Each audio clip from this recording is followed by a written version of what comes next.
Team अभी हम देखेंगे जब कभी भी हम सप्लायर सिलेक्शन करते हैं या असेसमेंट करते हैं या फिर रेटिंग करते हैं तो एग्जैक्टली क्या करने की कोशिश करते हैं।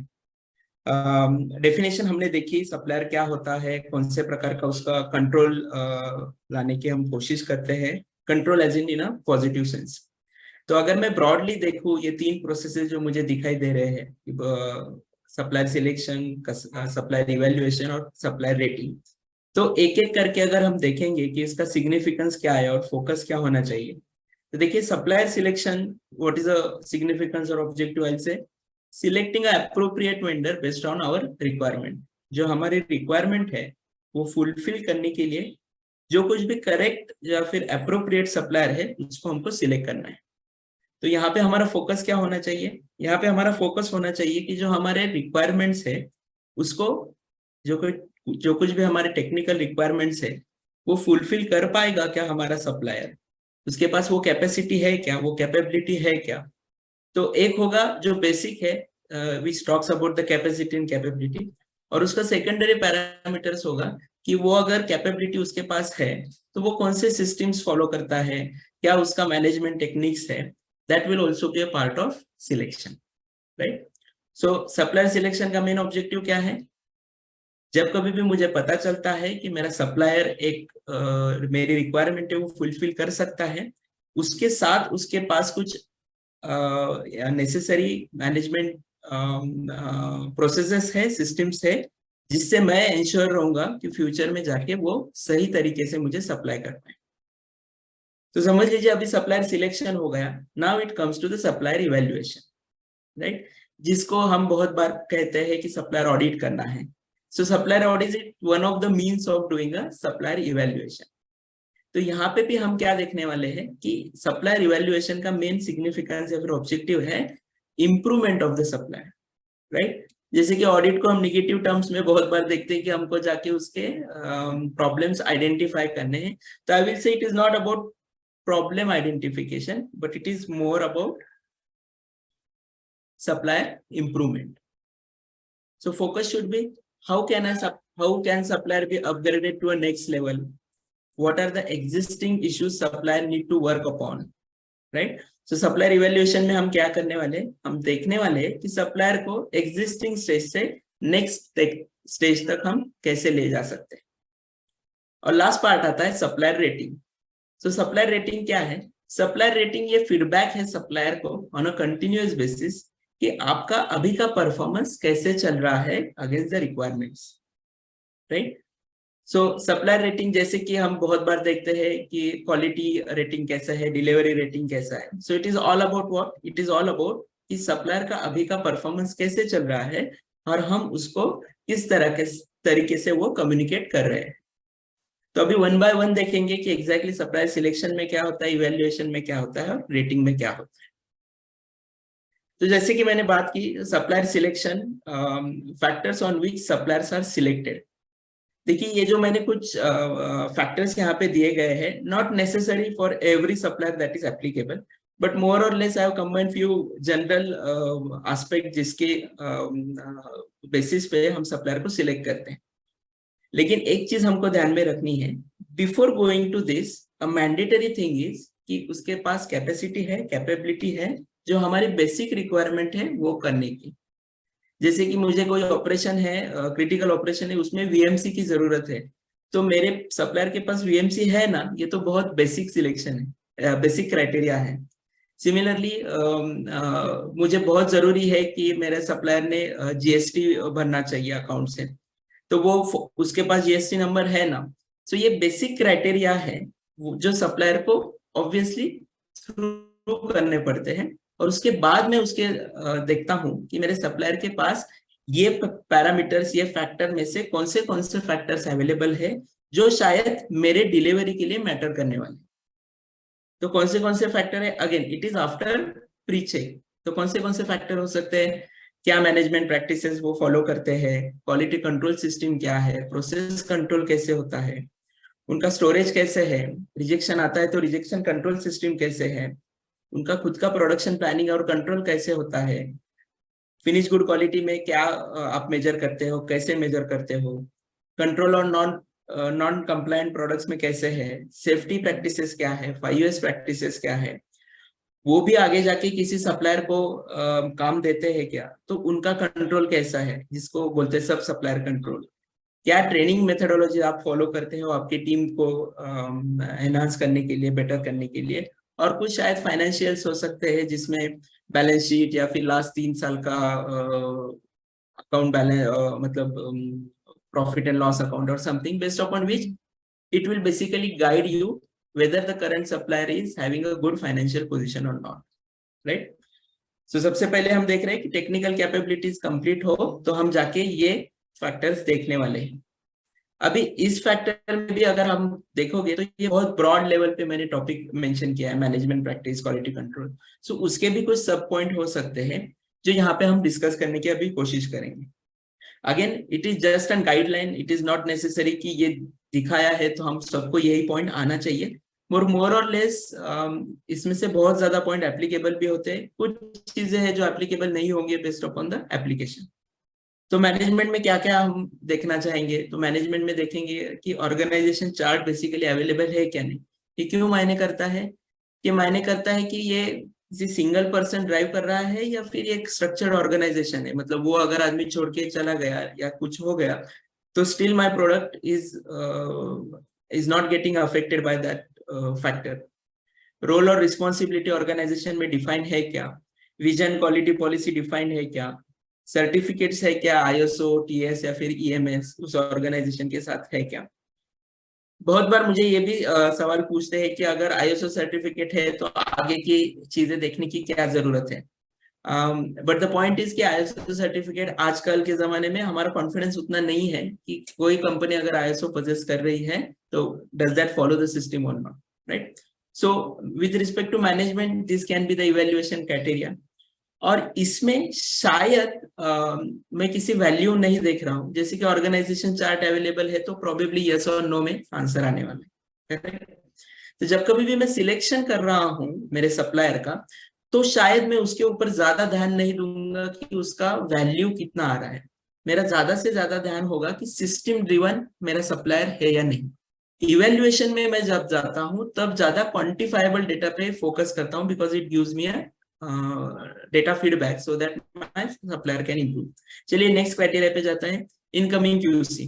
तो आपके पास सैम्पलिंग प्लान रहता है क्या, आप सैम्पलिंग प्लान फॉलो करते हो क्या, रिजेक्शन रिवर्क का डेटा आप कैप्चर करते हो क्या, inspection system like pre dispatch inspection report आपके पास है क्या, all parts drawing material available है आपके पास, या फिर बहुत बार ऐसे होता है शॉप फ्लोर पे कि कुछ ड्राइंग पुराने ड्राइंग को रेफर करके मैन्युफैक्चर किया जाता है। तो क्या सिस्टम है आपके पास जिसके बेसिस पे आप बोलोगे कि जब कभी भी मेरा कस्टमर का ड्राइंग अपडेट होता है the same will get reflected in my system. Supplier test report filing है क्या, ऑल मेजरिंग इंस्ट्रूमेंट कैलिब्रेटेड है क्या। So this all talks about how my incoming QC system is strong. Next is storage. Again आपके पास raw material identification system है क्या, आप storing कैसे करते हो, आपके पास कौन से मटेरियल हैंडलिंग इक्विपमेंट्स है जिससे आप मटेरियल को मूव करते हो, कुछ FIFO सिस्टम आप फॉलो करते हो क्या, लेआउट आपने वेर डिफाइन किया है क्या, क्या इन्वेंटरी कंट्रोल सिस्टम है आपके पास। अभी कोई पूछ सकता है कि उसके पास रॉ मटेरियल आइडेंटिफिकेशन सिस्टम है या नहीं, इससे मुझे लेना देना क्या है, मुझे तो मेरा प्रोडक्ट चाहिए। तो देखिए हमने देखा था कि कॉस्ट ऑफ पुअर क्वालिटी में देखा था कि अगर उसने गलत मटेरियल मुझे डिस्पैच कर दिया तो क्या होने वाला है, it is going to impact my system. क्यों, क्योंकि वो मुझे फिर से भेजना पड़ेगा और राइट मटेरियल लाना पड़ेगा। So we what our focus should be कि क्या क्या है जिसकी वजह से मेरा प्रोडक्ट अफेक्ट हो सकता है। सो वो सब मुझे कंसिडरेशन में लेना है जब कभी भी मैं सप्लायर का सिलेक्शन कर रहा हूँ। ऐसा भी हो सकता है कि मेरे मटेरियल के लिए FIFO ज्यादा मैटर नहीं करता है, तो fine, it is not necessary to check FIFO system at your supplier. लेकिन है बहुत मैटर करता है, तो देखिए आप कि वो FIFO कैसे अभी फॉलो कर रहा है।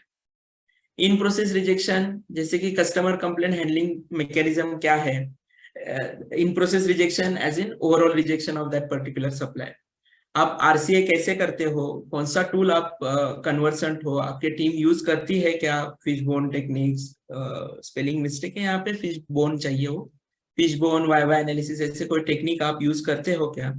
आपका कुछ डेली रिजेक्शन मीटिंग है क्या? रिजेक्शन के KPIs आप मॉनिटर करते हो क्या over the period of time? Rework rejection instruction या फिर क्यू क्वालिटी कंट्रोल पॉइंट्स, ऐसे कुछ डिफाइन है क्या आपके सिस्टम में? So this is basically focusing on कि आपके पास इन हाउस क्या क्या सिस्टम है जिससे आप रिजेक्शन को आंसर कर पाओगे। नेक्स्ट आता है प्रोसेस कंट्रोल। जैसे कि डॉक्टर रॉय ने भी हमको बताया कि it is always advisable to go for the process control. आप CPCP के वैल्यू निकालते हो क्या? आप कुछ SPC के टेक्निक्स एक बार आर चार्ट देखते हो क्या? MSA गेज RNR है क्या? कैसे करते हो? मास्टर सैंपल प्रिजर्वेशन आप how do you do it? आपके पास मोल्ड फिक्सचर या फिर ऐसे टूल मेंटेनेंस का प्लान होता है क्या? Again why it is important, शायद मेरा मोल्ड या मेरा फिक्सचर जो मैंने डेवलप किया है वो उसके साथ रहने वाला है। So how you are going to make sure कि जो फिक्सचर जो हमारा जॉइंट डेवलपमेंट है will be taken care at your end. Tool change frequency आप कैसे मॉनिटर करते हो? इम्पैक्ट उसका कैसे होता है, एक्चुअल वो कैसे होता है? आपके पास कुछ खुद का प्रोसेस ऑडिट मैकेनिज्म है क्या? वर्किंग कंडीशंस कैसे है? Inspection perform as per control plan है या नहीं?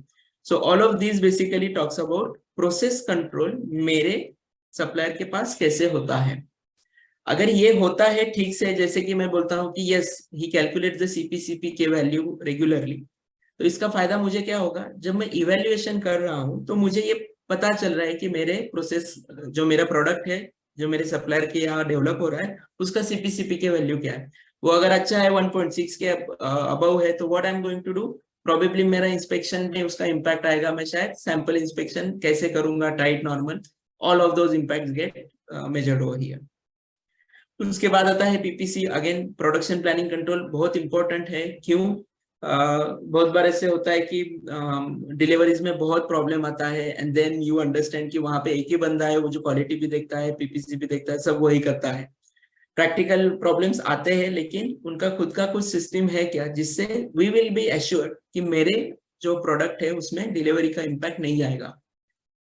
आप इन्वेंटरी कंट्रोल सिस्टम कैसे करते हो? ROIG आपके पास है क्या? Again is it directly going to impact on our shop floor?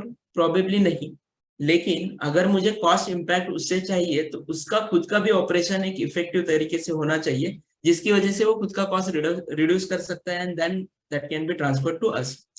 So are these good practices are getting implemented at your end? That is what I am checking. Final quality availability of inspection standards है क्या? Filing of again PDIR है या? KPIs आप monitor करते हो क्या? कुछ dispatch conditions है हमारे वो आप फुलफिल कर सकते हो क्या? वर्क इंस्ट्रक्शन शॉप फ्लोर पे लगाए हुए है कि ठीक से, may be at a quality department or may be at a shop floor, जैसे कि OM होता है क्या नहीं, शॉप फ्लोर पे लगाया है या नहीं, ऑल ऑफ दो स्टफ। 5S सिस्टम आपके पास कैसे है? क्लियर गैंगवेज दिख रहा है क्या? कुछ ऑडिटिंग सिस्टम है क्या? 3C स्टोरिंग मैकेनिज्म आपने इंप्लीमेंट किया है क्या टू इंश्योर कि वहां पे कुछ डैमेज नहीं होगा during transportation? Red tag area rejection defined है क्या? जोन स्ट्रक्चर अवेलेबल है क्या? आपका सब आपका जो सब सप्लायर है उसका सिलेक्शन प्रोसीजर कैसे है, उसका आप ऑडिटिंग कैसे करते हो? तो देखिए हम खुद बोल रहे हैं मेरे सप्लायर का ऑडिटिंग करने का, सप्लायर सिलेक्शन करने का, लेकिन जो मेरा सप्लायर है वो भी अगर शायद किसी से और से बना के ले रहा है तो उसका सिलेक्शन प्रोसीजर क्या है, ऑडिटिंग सिस्टम क्या है?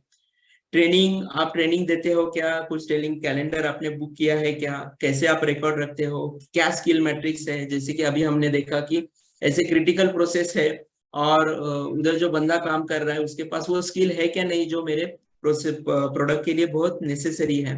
तो do you have such kind of skill matrix eight your and which will make sure कि मेरा जो प्रोडक्ट बन रहा है वो शायद उस पर ज्यादा इम्पैक्ट नहीं आए because of non availability of skill. Again document control कैसे होना चाहिए? डिस्पोजल ऑफ ओल्ड ड्राइंग कैसे? अवेलेबिलिटी ऑफ लेटेस्ट ड्राइंग है या नहीं? Availability of latest inspection checklist है या नहीं? सो अगर आप देखोगे कि ये ब्रॉड कैटेगरीज है based upon which we can select a supplier. लेकिन हमारा फोकस क्या होना चाहिए जब कभी भी हम सप्लायर सिलेक्ट करते हैं? तो सबसे पहले whether does he have a capacity to produce our requirement, वो होने के बाद how he is doing with respect to all of this top level parameters जो हम जज करेंगे उसके इंडिविजुअल क्राइटेरिया से।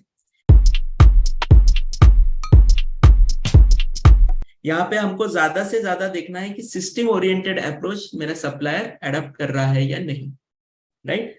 सो एक बार मैंने सप्लायर सिलेक्ट कर दिया तो नेक्स्ट क्वेश्चन आता है बेसिकली मैं उसको इवेल्युएट कैसे करूं, राइट? मैंने सप्लाई सिलेक्ट किया, मैंने ऑर्डर प्लेस कर दी, then he started regularly giving me the supplies.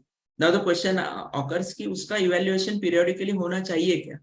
तो बिल्कुल होना चाहिए, क्योंकि शायद सप्लाई करते समय, सप्लायर सिलेक्शन करते समय उसके सिस्टम्स प्लेस में थे, ओवर द पीरियड वो डिटोरिएट तो नहीं हुए, वो कंटिन्यू गुड प्रैक्टिसेस चालू है क्या नहीं, वो हमको देखना है एक। और दूसरा, जो एग्जिस्टिंग लेवल है उससे अगर उनको इंप्रूव करना है तो कैसे करेंगे? सो सप्लायर इवैल्यूएशन एक ये मैकेनिज्म है जिससे हम बेसिकली जॉइंटली अंडरस्टैंड कर सकते हैं कि इंप्रूवमेंट पॉइंट्स कौन से होने चाहिए, identify and help overcoming the existing issue. अभी वो सप्लाई मुझे दे रहा है, सो आई कम टू नो कि उनके इश्यूज क्या आते हैं, सो हम उसको हेल्प कर सकते हैं क्या प्रोएक्टिवली, हमारे एक्सपेक्टेशन सेट करने में उसको क्या हेल्प कर सकते हैं हम। Provide an opportunity for continuous improvement and encouragement, right? So ये चारों चीजें बेसिकली मुझे सप्लायर इवेल्युएशन ये प्रोसेस से करना है। Remember, supplier evaluation is not just an audit जिससे हम उसको सिर्फ यस नो बोल के कुछ स्कोर निकालते हैं। It is an basically mechanism with the help of which we are trying to improve our supplier, right? Supplier evaluation क्या होता है? टिपिकली उसका एक इवेल्युएशन स्कोर आता है, और इवेल्युएशन स्कोर को हम कुछ बेंचमार्क करते हैं कि 60 अबव होना चाहिए, एटलीस्ट 80 अबव होना चाहिए, या फिर nothing beyond anything less than 50 और something which basically we as a organization decide. तो सबसे इंपॉर्टेंट चीज है कि जब कभी भी हम इवेल्युएशन करते हैं तो उसमें क्या क्या चीजें देखनी चाहिए। तो देखिए, ब्रॉड लेवल पे अगर मैं फिर से बात करूं तो जब सप्लायर सिलेक्शन के वक्त में जो कुछ भी चीजें देख रहा हूं, सप्लायर इवेल्युएशन में मैं देखने जा रहा हूं कि शायद सिलेक्शन करते समय अगर मुझे 15 चीजें मैटर करती है तो इवेल्युएशन में वो सभी की सभी 15 चीजें मैटर नहीं करेंगी। जैसे कि एक एग्जांपल मैं देता हूं कि ऑर्गेनाइजेशन चार्ट मैंने बताया था आपको, तो not necessary every evaluation I am going to check कि ऑर्गेनाइजेशन चार्ट है या नहीं, राइट? सो इवेल्युएशन करते समय मैं क्या देखने वाला हूँ? इवेल्युएशन करते समय मैं ये देखने वाला हूँ कि जो अगेन इसमें से जो क्रिटिकल पैरामीटर्स है जो मेरे प्रोडक्ट पे इम्पैक्ट कर सकते हैं, पोटेंशियल इम्पैक्ट कर सकते हैं, वो सब पैरामीटर्स मैं मेरे इवेल्युएशन क्राइटेरिया में लेने वाला हूँ, राइट? एक टिपिकल फॉर्मेट है, जो कुछ भी क्राइटेरिया मैं सिलेक्ट कर रहा हूँ वो बेसिकली इस यहाँ पे आने वाला है। कौन से चेक पॉइंट्स है जिससे मैं बेसिकली मेरा क्राइटेरिया जज करने जा रहा हूँ। तो एक एग्जांपल लेता हूँ यहाँ पे मैं। तो सोचिए मैं प्रोसेस कंट्रोल देख रहा हूँ और यहाँ पे तो 11 दिए हुए हैं, लेकिन इवेल्युएट करते समय मैं शायद सिर्फ सीपीसीपी के वैल्यू देखूंगा, मैं शायद एमएसए देखूंगा, और मेरा प्रोबेबली मोल्ड और फिक्सचर का मेंटेनेंस कैसे होता है ये देखूंगा।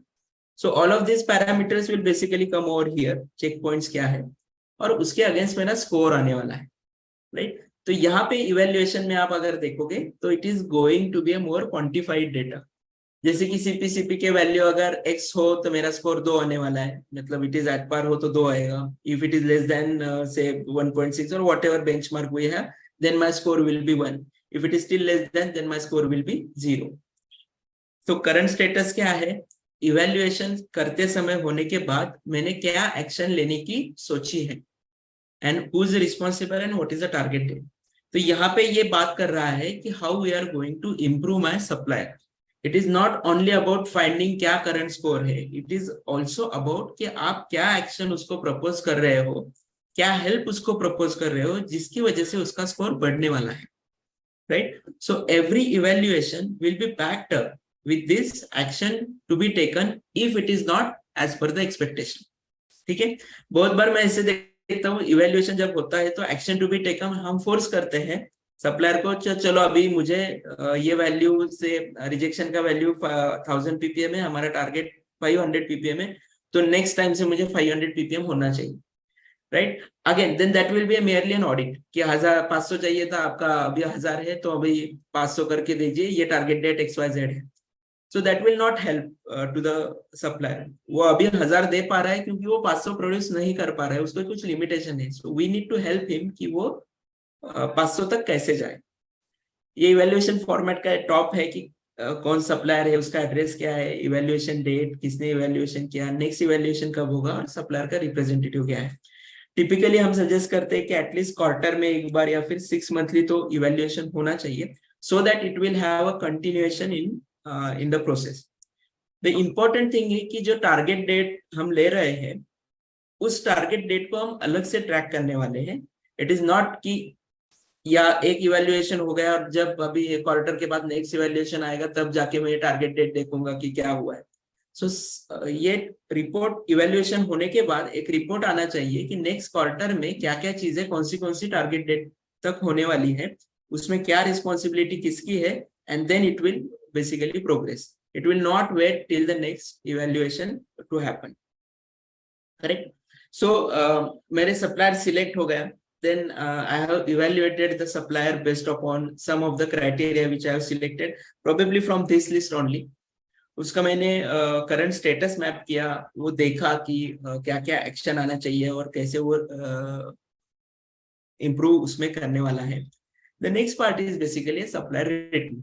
तो देखिए सप्लायर इवेल्युएशन हमने देखा कि शायद 6 महीने में एक बार या फिर क्वार्टरली वंस इट हैपेंस, लेकिन कोई तो मैकेनिज्म होना चाहिए जिससे मेरे सप्लायर को कंटिन्यूअसली फीडबैक मिल रहा है कि मेरा परफॉर्मेंस कैसे है। क्यों? क्योंकि supplier evaluation is a platform जहां पे हम इंप्रूवमेंट की बात करते हैं, लेकिन supplier rating is a system in which my supplier get an continuous information. बहुत बार ओईएम सब जगह पे करते हैं कि हमको हमारा रेटिंग्स बताते हैं कि आपका डिलीवरी परफॉर्मेंस ऐसा है, आपका क्वालिटी परफॉर्मेंस ऐसा है। So before evaluation happen, this gives a supplier feedback कि ठीक है, ये मुझे अभी करंट लेवल पता चल रहा है, तो मैं इंटरनली क्या मैकेनिज्म रन करूं कि जिसकी वजह से मेरा परफॉर्मेंस बढ़ सकता है। तो अभी ये सिस्टम बेसिकली उसको हम बोलते हैं सप्लायर रेटिंग। तो सप्लायर रेटिंग जनरली कौन सी चीजों पे करते हैं? दो तो बहुत ही आसान है, सबको पता होगा कि एक तो है क्वालिटी परफॉर्मेंस, कि रिजेक्शन कितना होता है, रिवर्क कितना होता है, जो कुछ भी प्रोडक्ट मेरे सप्लायर ने सप्लाई किए हुए हैं। मेरे सप्लायर का डिलीवरी परफॉर्मेंस कैसे है, उसमें ओटिफ कितना है, जेआईटी डिलीवरीज में हम उसका इम्पैक्ट मेजर कर सकते हैं। अगर किसी को ओटिफ पता नहीं है तो that is on time in full, और जेआईटी डिलीवरी क्या होता है? Just in time delivery. On time in full एक एग्जांपल है, उसमें आपको पता चलेगा कि ये रेटिंग कैसे किया है। जेआईटी डिलीवरी क्या होती है कि मैंने आज एक मटेरियल मांगा है, से आज 16 तारीख है, 16 तारीख को मटेरियल आना चाहिए, लेकिन वो 10 दिन पहले ही आके मेरे यहाँ पे आ गया। तो सब लोगों को लगेगा अच्छा है ना, टाइम से पहले आ गया, but again what it is going to create, it is going to create mood of inventory हमारे यहाँ पे। सो इतना भी जल्दी नहीं आना चाहिए कि हमारे यहाँ पे इन्वेंटरी का मूडा जनरेट होना चाहिए। So delivery performance can be measured in terms of OTIF as well as JIT delivery. इसके साथ ये बहुत कॉमन पैरामीटर्स है जो हम यूज करते हैं रेटिंग देने के लिए, लेकिन उसके साथ हम कुछ रेकमेंड करेंगे आपको कि ये भी पैरामीटर्स आने चाहिए जब कभी भी हम हमारे सप्लायर को जज कर रहे हैं बेस्ड ऑन द परफॉर्मेंस। उसमें उसका खुद का ओपननेस कितना है, जब हम कोई भी सजेशन देते हैं तो whether he is ready to accept with the suggestion. हमारे इनलाइन रिक्वायरमेंट में से कैपेसिटी डेवलपमेंट कैसे कर रहा है मेरा सप्लायर, अगर वो बहुत प्रोएक्टिव है तो he should be given some kind of an additional benefits while I am rating him. Like यहाँ पे लिखा है कि proactiveness in improvement, कि वो खुद से कोई काइजन करता है क्या, खुद से कुछ पोकायोके करता है क्या हमारे प्रोडक्ट के लिए, जिससे आई विल गेट इंश्योरिटी कि मेरा क्वालिटी और बढ़ रहा है। Remember this is proactiveness, it is not by कि आप ये कीजिए ये हुआ क्या नहीं, that is different thing. And proactiveness, हमने कुछ टारगेट नहीं दिया फिर भी वो प्रोएक्टिवली कुछ काम कर रहा है हमारे प्रोडक्ट के ऊपर, तो he should be given some kind of an additional rating. Timely response to problem, जैसे कि कापा कुछ प्रॉब्लम आया है तो कापा का स्टेटस क्या है, कितने ओपन कापास है, कितने क्लोज हुए हैं इन टाइम, ओपन एनसीज कितने हैं, नॉन कन्फर्मेंस कितने हैं। So along with this quality and delivery, these are also the points based upon which you can जज योर सप्लायर। जैसे कि ऐसे हो सकता है कि डिलीवरी में उसका परफॉर्मेंस अच्छा नहीं है, लेकिन उसका प्रोएक्टिव इंप्रूवमेंट बहुत अच्छा है, वो कुछ कुछ नए नए काइजन लेके आता है। So just merely judging him on the basis of delivery, you can also think of adding this additional parameters based upon which your supplier will get an motivation also, and you will also get an feel कि मेरा supplier का rating जो है वो holistic supplier को देख रहा है, ना कि सिर्फ 1 और 2 पैरामीटर्स पे। सो एक एग्जांपल है जहाँ पे अगेन मैंने सिर्फ क्वालिटी और डिलीवरी पे रेटिंग किया हुआ है। कौन सा पार्ट है, वेंडर का कोड क्या है, नाम क्या है वेंडर का, कितना क्वांटिटी ऑर्डर किया था, कितना क्वांटिटी उन्हें सप्लाई किया है, सप्लाई किए हुए क्वांटिटी में से कितने क्वांटिटी रिजेक्ट हुए हैं, एक्सपेक्टेड डेट क्या था, एक्चुअल डेट क्या था, ओटीफ या फिर जेआईटी सिग्नल क्या था, क्वालिटी रेटिंग क्या था और ओवरऑल रेटिंग क्या था। तो देखिए जिनको ओटीफ पता नहीं, I just quickly tell you OTIF क्या होता है। सो एक एबीसी सप्लायर है, उसका वेंडर कोड वगैरह छोड़ दीजिए अभी। सो एबीसी सप्लायर है, 350 मैंने क्वांटिटी ऑर्डर किया था, उन्होंने सप्लाई भी 350 किया, लेकिन 10 क्वांटिटी उसमें से रिजेक्ट हो गया। एक्सपेक्टेड डेट 16 था और रिसीव डेट भी 16 है। ओटिफ सिग्नल क्या होना चाहिए? ओटिफ सिग्नल एक्चुअली 0 होना चाहिए, क्योंकि on time in full, sorry on time in full मतलब 350 मैंने ऑर्डर किया था, 350 आइटम मुझे रिसीव हुआ है, 16 तारीख को आना एक्सपेक्टेड था, 16 तारीख को ही आया है, मेरा ओटिफ सिग्नल हो गया है 1। However there is some kind of an rejection, so rejection है शायद 10, I will convert it into the PPM level.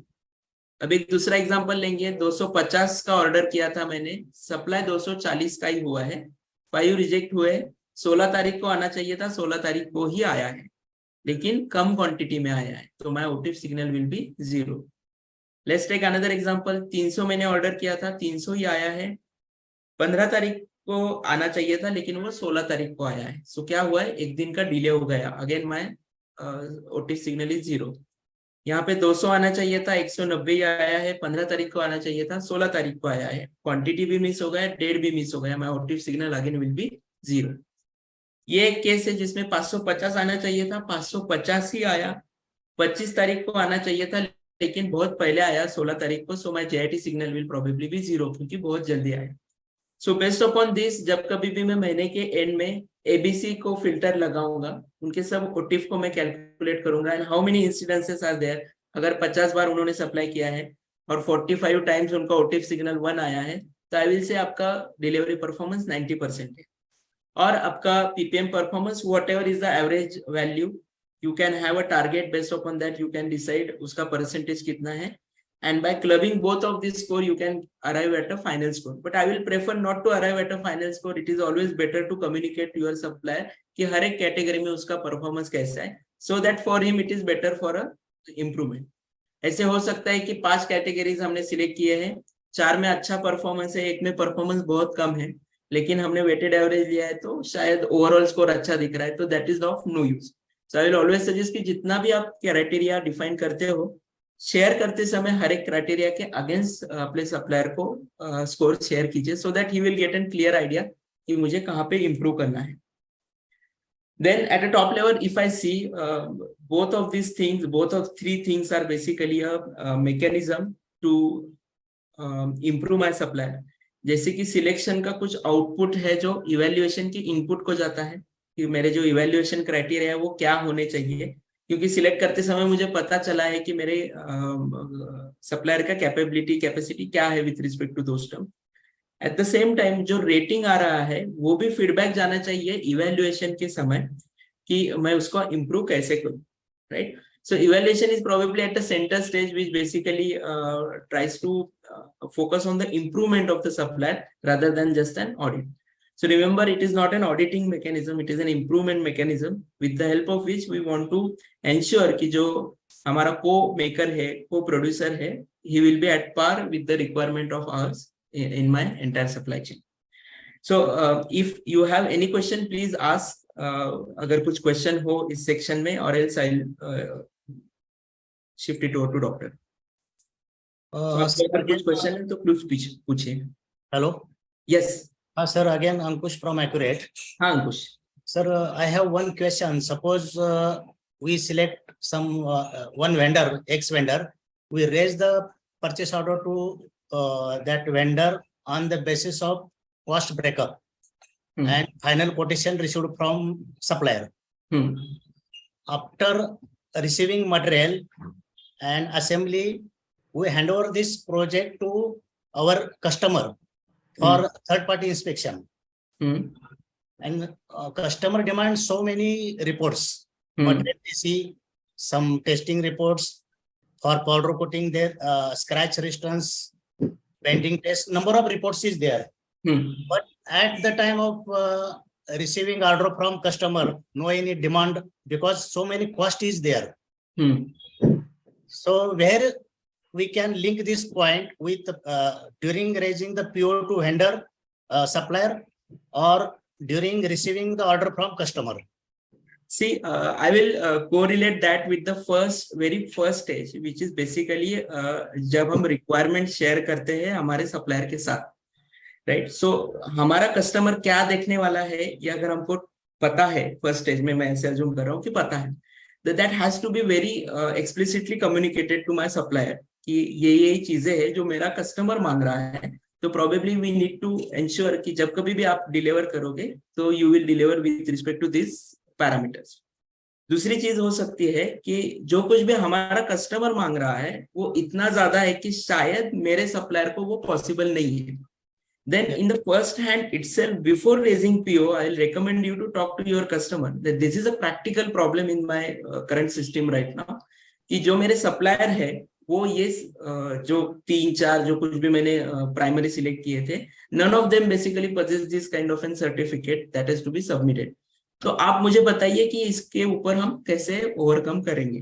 And then that can be a contractual agreement between you, your client, as well as your supplier. Okay, sir. Thank you. Just Ankush, 1 or 2 points from you can add to that.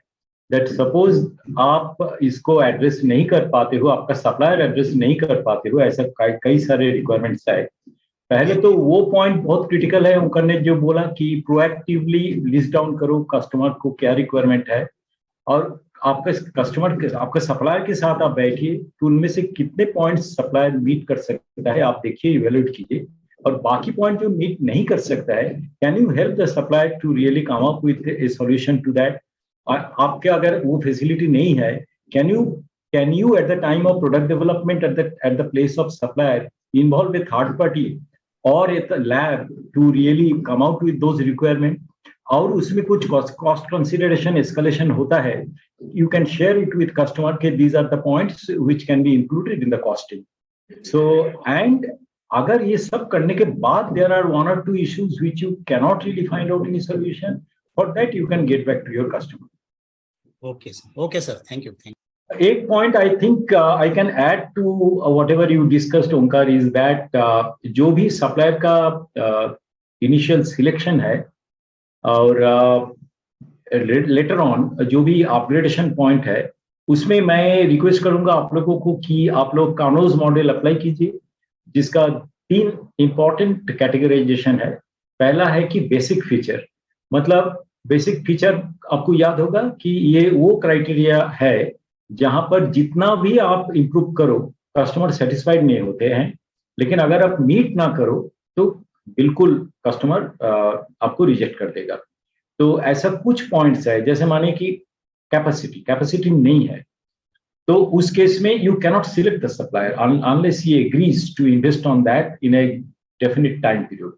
अगर आप देख रहे हो कि उनका qualified लोग नहीं है to really analyse your products, अगर आप देख रहे हो कि उनका प्रोसेस बिल्कुल केपेबल ही नहीं है, उनका सारे मशीन्स जो है बैकडेटेड मशीन है, उसका केपेबिलिटी भी नहीं है, तो you should not go for that supplier. दो उनका बाकी सारे रेटिंग मिला के वो आपका अप्रूवल का जो रेटिंग है उसके ऊपर जाता है. So please understand that all criteria should be split into basic feature and performance feature. Basic feature के साथ कोई कॉम्प्रोमाइज नहीं. If any one of the basic feature is failing and he cannot take care of that, reject the supplier. And for performance feature, you can add the rating. I hope you have understood my point.